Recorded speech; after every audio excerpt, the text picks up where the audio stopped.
how would an advisor go about making sure that, hey, I built out this great team, but even if there's several folks that have equity, who's that main kind of driver, the visionary? How do you solve? How should an advisor think about solving for that?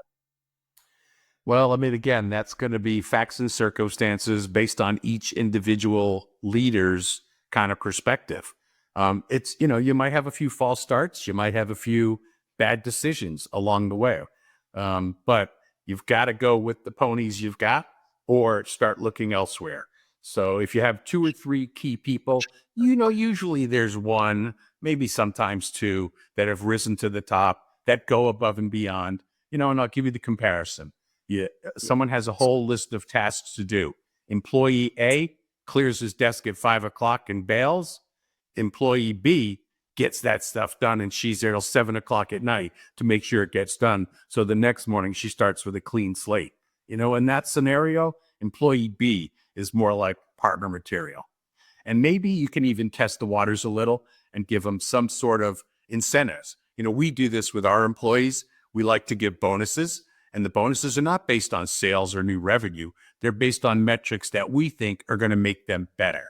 So in the early days, it's stuff like, pass the CFP. It grows into things like join an organization and be active and be respected amongst your peers. Get an additional designation, an advanced designation, whether it's a master's in taxation or a certified private wealth advisor, something that's going to enhance your education and your knowledge base, so that you can give broader, better advice.